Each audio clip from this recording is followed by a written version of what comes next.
Hello and welcome to One Cool Thing, PC Mag's daily show where we show you one cool thing which we are testing out here in the PC Mag Labs.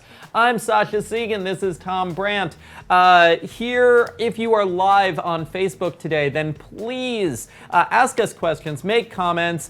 We can talk about laptops, we can talk about phones, we can talk about wireless carriers, we can talk about hardware, software, not so much software, some software. Okay. Firmware.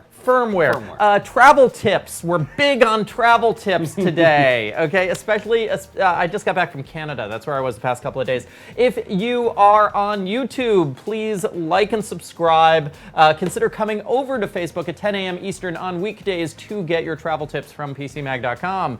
And today, our one cool thing is actually something that you should not travel with because because I was going to say it's kind of heavy, but yeah. It looks like the kind of thing that Dell wants you to travel with, and that is the Dell XPS 15 2-in-1, which is a 15-inch convertible laptop, right? Yes, as you can see here, it flips through 180 degrees like any other convertible laptop. However, because it's 15 inches, this thing is very unwieldy to use as a tablet in tablet mode. It's pretty much really only going to be useful as a conventional laptop, but that's not even the most eyebrow-raising thing about this, because this has what's called Intel's Kaby Lake-G processor and graphics, which we will explain all about why that's important. And G is for graphics, and we will we'll show you some benchmark results pretty soon. But let's start walking through the basic features of this Dell laptop. Now, the first thing that jumps out at me here is that this is a really nice screen. It is. In fact, this is the 4K version of the Dell XPS 15, and along with a couple other upgrades. But mainly this high quality display, it pushes it up to $2,200, which is a lot of money to spend on a non-gaming or non-workstation laptop. But the screen is gorgeous, as you said. My Surface Book cost $2,200. Okay. So there you go. So we have your gorgeous 15-inch 4K screen. Now over here we have a magnetically attached pen. What is this used for? What are its powers? Indeed, this is a Dell active stylus that costs $99. It is active, which means that it's battery powered, so that you can. It has many levels of pressure sensitivity. It will detect your drawing on the screen, but it is not. There's no built-in battery to this. You actually do have to assemble it, screw in the quadruple A battery, I believe, which is a rare teeny tiny battery. And then, in addition to the magnetic part of it, you can also put a lanyard in here, which I did not do, and it will link to this little lanyard holder right there. So this $2,200 computer, 4K screen, Kaby Lake-M processor, Kaby Lake-G, yes. Sorry, Kaby Lake-G processor, active pen. What do we have going on in here in terms of memory and storage?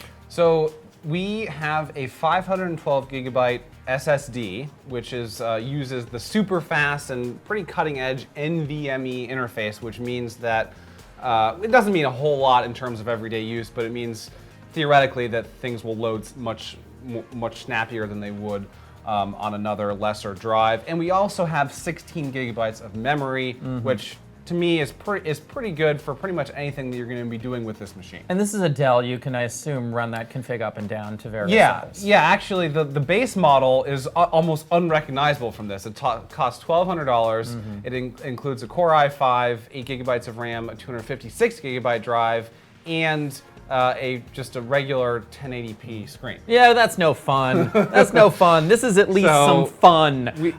Let's take a question. We get the inevitable, can I use it for gaming question. Well, see, now this is not... Let's get to that. This is not as cut and dry as you might think. Okay. So the most interesting thing in this laptop, then, as Tom said, is this Kaby Lake-G processor. And let's go on to our benchmarks and see how it performs and see what it gets you. Now, should I start with the graphics? I think we should start with the graphics, okay. But I think we should explain what's going on here. What is going on with the Kaby Lake-G? Yeah, so basically what they've done is they've taken an Intel Core i7 processor, and they've mashed it together with an AMD Radeon RX Vega graphics card, which is the newest AMD graphics card. The reason that that's interesting is because this is not a separate graphics chip. It is all in one piece, and they're coming from two separate companies. So there's an immense amount of coordination that goes on there. This is really one of the first laptops that we've seen that uses it. It's pretty rare. You can't find it many places. HP offers one. Dell offers one. Theoretically, it offers the same performance as a NVIDIA 10 series separate graphics chip. Now, and we'll turns see out that's here. not true. We'll see here if that's actually the case. Yeah, that appears to be not true. However, it's significantly better performance than a 900 series graphics chip. Yeah, you can actually see. Yeah, so what we're comparing it to really is the Surface Book 2, because that has a GTX 1060, which actually you should really compare it to a GTX 1050. We don't actually, those are even rarer though, in terms of non-gaming laptops. But yeah, so basically, it's far better than any of these other, minor, cheap, discrete graphics like the Radeon 540 or the GeForce 940. But you still can't get, at ultra quality and 4K resolution, forget about it. Yeah. At ultra quality and 1080p resolution, it's borderline. 30. It's borderline. Yeah. Yeah, and so you end up with, I think you end up with some contradictions here. Basically, if you intend to use this for gaming, then why bother getting the 4K screen? You're not going to need the 4K screen with what this graphics card is capable of. If you're willing to go down to a 1080p screen and do 1376 by 768, then yeah, your gaming frame rates are going to be terrific. Yeah, I'm sure that people are going to want to talk about this, but there's battery life issues also as well, but we'll get to those. Okay, let's take another question. Yeah, the question I was actually going to ask was battery life for the HD and 4K versions. Yeah, so not only do HD and 4K, the choice of HD and 4K affect battery life as you'd expect, because more pixels means more power, but the Vega combination with this Intel Core i7 chip also affects battery life, and as you can see, battery life is low. The combination of all those things makes this really, it just guzzles power, and so it only got 7 hours, a little over 7 hours, 7.5 hours on our battery rundown test. Like I said, that's because of the 4K screen partly, but also because of this unique chip combination. So again, even more reason why you should not take this on your next plane flight. Yeah, you've got your 7-hour rundown, and remember our battery rundown is relatively light on the processor, definitely. So you're going to get at most 7 hours. Yeah. And then, the Surface Book 2, we're talking 17 hours. They're at most 17 hours. I have an original Surface Book. Yeah. It's less than that. The great thing about the Surface Book 2 is there's actually two batteries, right? There's a battery in the tablet battery and the base battery. And the base battery. And so they get around, Dell does not do that because it's a much slimmer package. The Surface Book 2 gets around its power guzzling GPU by adding a second battery. Now let's talk about this keyboard. How do you feel about the keyboard? Yes, so bend it all the way back. They have this unique keyboard here, which actually uses magnetic switches. It's it's a bit of over-engineering, but what ends up happening is that you have almost no travel, but still very sturdy and very clicky keys. Yeah, what I find is that it is it is a cousin to the bad MacBook keyboard, but not quite as bad. There's a little more travel. Your fingers are still going to land pretty hard at the bottom, and it's really noisy. Yeah, don't, actually, yesterday I was meeting with another computer company that shall remain nameless, and someone was using this, and it was like the loudest thing in the room. Yeah. Yeah. I definitely find that if I'm typing on, say, a MacBook in a room full of other journalists, I am sometimes actually bothering them. Yeah, no, it's loud. I actually kind of like this. It takes some getting used to. Well, it takes some getting used to whether you like it or you hate it, but you're going to get used to it. You're going to get used to it. You might grumble about it, or you might be like, this is the greatest thing ever, but it's certainly something that the learning curve is not that high. Okay, and so folding it back together again. You folks know I like to talk about ports and I/O. Really? We have, you've been here before.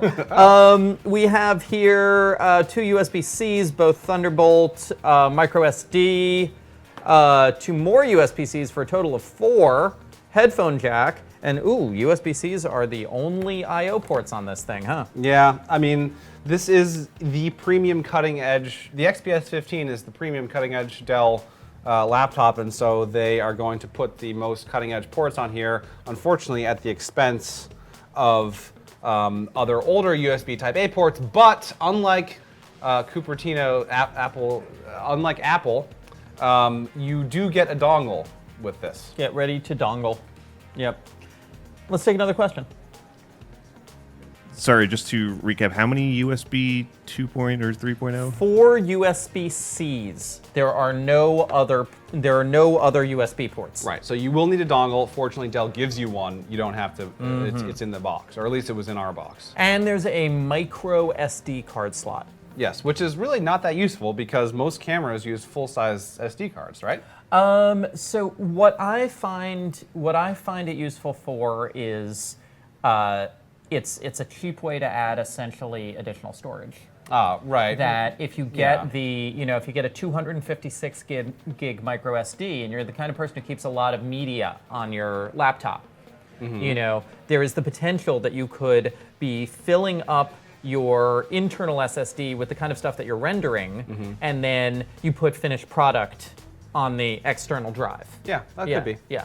And I mean, speaking of rendering, let's take a look at these. Oh, yes, Let's take a look at these really, really nice processor benchmarks, because what jumps out at me here is that for rendering video and for transcoding video, this thing is terrific. Yeah, this is the Kaby Lake-G. Battery life concerns aside, it is designed to be a no compromises GPU and CPU solution. So a time on our Handbrake video encoding test of less than 1 minute is very rare for a mainstream laptop, as you can see from all the other laptops here, which also are very good, by the way.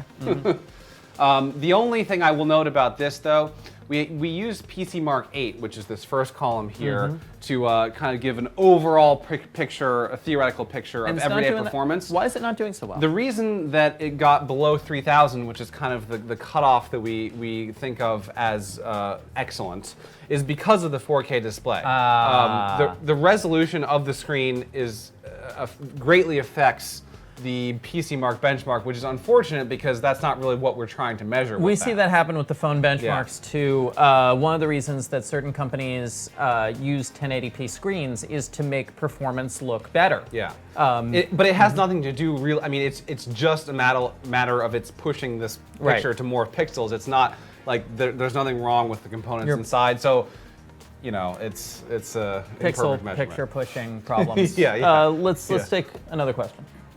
Do you think it would work well with VR? Yes. Well, it would work well with VR, assuming that your VR headset supports it.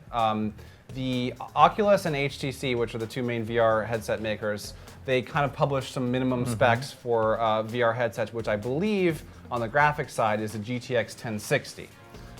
This is below a GTX 1060. But yeah, so as you saw here, the results are slightly below that. It might still work, though. I did not try it with the VR headset. Our colleague Eric, who reviewed this, I don't think he tried it with that either. It's not ideal. But basically, if you have a VR headset, you probably are going to want an actual gaming laptop, Let's take another question. How does it hold up temperature-wise? It is actually pretty warm right now, and that is also one of the downsides of the Kaby Lake-G processor combination. It will get warm. I did not use this extensively, so I can't tell you if it burned my lap or not, like some other laptops have. But you will notice some heat and some noise from the fans because of this Vega GPU. Any more questions out there? Yeah. How much does it weigh? Let us take a look. It is heavy. It's 15 heavy. inches. Don't use it as a tablet. Let's see here. So it weighs 4.36 pounds. And so I say heavy, but that's mainly because I'm comparing this to a 13-inch convertible, which is what most people are going to be looking at, and those weigh less than 3 pounds. Right. So, so we gave this 4 stars because of its power, essentially. Yeah, because of its power, because of its 4K display, because this is, I mean, everything else aside, this is an excellent machine. The Dell XPS is really the yardstick. But it sounds like recommendation-wise, we are a little less enthusiastic about it than that 4-star rating might imply. Well, the only reason I'm less enthusiastic about it is because like you can't use it as a tablet. If they made this, which they do, I believe, if this was just a regular laptop with the couldn't bend back, it would be slightly lighter because you wouldn't have these sturdy hinges or these these reinforced hinges, and then I think it would get an editor's choice. But there's nothing practical about using this as a tablet the way it's designed. Okay. One last question before we go. I think you touched on this before, but how are its video editing capabilities? We got there. They're excellent. Yeah, you can. It depends on the task, but any type of graphics accelerated video work is far better with this than any other non-gaming or non-workstation laptop. And you can check out those benchmarks in the full review here on PCMag.com.